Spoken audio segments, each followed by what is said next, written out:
अस्सलाम वालेकुम students. First year class के लिए आज का लेक्चर है wave form of simple harmonic motion. इसमें कहता है suppose a small mass m is suspended from a vertical spring. फ़र्ज़ कर लें एक मास m है जो एक स्प्रिंग ऐसे वर्टिकल है उसके साथ लगा हुआ है। A sheet of paper is placed behind the mass, और इसके पीछे एक पेपर शीट भी लगी हुई है। And there is an arrangement to move the paper at constant speed from right to left, और इसके साथ कोई मोटर वगैरह लगा के ऐसा इंतज़ाम किया हुआ है कि ये पेपर जो है ये इस मैस स्प्रिंग सिस्टम के पीछे एक कांस्टेंट स्पीड के साथ राइट से लेफ़्ट को इस तरह से गुज़र रहा है या मूव कर रहा है।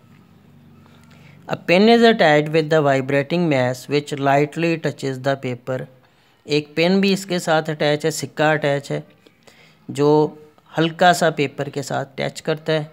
The pen point the position of the mass, और ये पेन मैस की पोजीशन को शो करता है ऑन द पेपर, पेपर के ऊपर।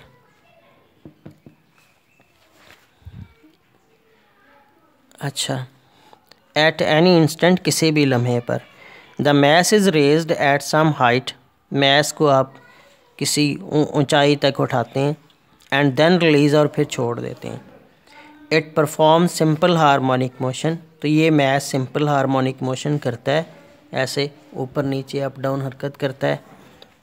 और the displacement against the time is recorded, और जो डिस्प्लेसमेंट ये मैस तय करता है टाइम के लिए वो रिकॉर्ड हो जाता है।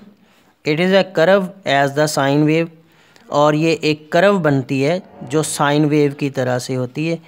It is known as wave form of simple harmonic motion, इसे वेव फॉर्म कहते हैं सिंपल हार्मोनिक मोशन की। The point B and D show the extreme position.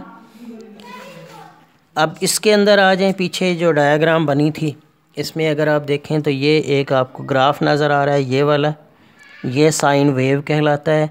इसमें बी, डी, एफ़ और एच ये एक्सट्रीम पोजीशन कहलाती हैं, और इसके अलावा ए, सी और ई वगैरह जो है जो बिल्कुल मीन लाइन के ऊपर आते हैं, ये मीन पोजीशन के पॉइंट कहलाते हैं।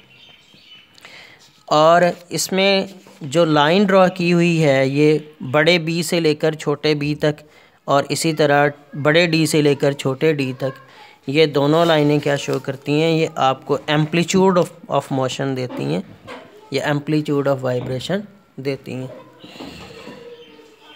इसके बाद कई सारी डेफिनेशन है। एक है इंस्टेंटेनियस डिस्प्लेसमेंट, कि it is a distance of vibrating body at any instant from mean position, कि ये किस वाइब्रेट करते हुए जिस्म का फासला है मीन पोजीशन से किसी भी लम्हे के ऊपर। It is denoted by x, इसे एक्स से शो करते हैं।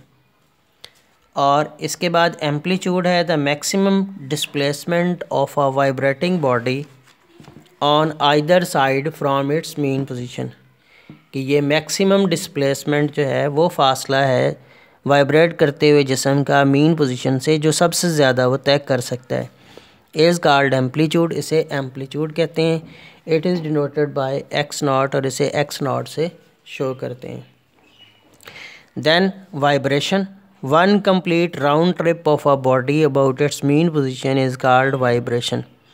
एक पूरा चक्कर किसी भी वाइब्रेट करते हुए जिस्म का ऐसे वो एक वाइब्रेशन कहलाता है। Time period, the time required to complete one vibration is called time period, कि वो टाइम जो जितना लगता है एक वाइब्रेशन को पूरा करने के लिए उसे टाइम पीरियड बोलते हैं, और इसे कैपिटल टी से शो करते हैं। Frequency, the number of vibration which are completed in 1 second is called frequency. Vibrations की तादाद जो 1 सेकेंड में कोई जिस्म कर ले उसे उसकी फ्रीक्वेंसी बोलते हैं। And it is noted bye F, और इसे एफ़ से शो करते हैं। Angular frequency, the product of angle 2 pi radian and frequency F is called angular frequency. Angular frequency हासिल ज़रब होता है दो चीज़ों का, 2 पाई का और लीनियर फ्रीक्वेंसी एफ़ का।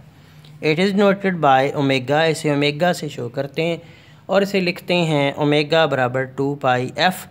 एफ़ की वैल्यू अगर आप 1/t दर्ज कर दें तो ये ओमेगा आ जाएगा 2 पाई ज़रबे 1/t या ओमेगा बराबर 2 पाई बाई टी। तो दो फार्मूले हो गए ओमेगा के, एक टाइम पीरियड फॉर्म के अंदर 2 पाई बटा टी और दूसरा फ्रीक्वेंसी के अंदर 2 पाई ज़रबे एफ़। ठीक है जी, ओके, अल्लाह हाफिज़।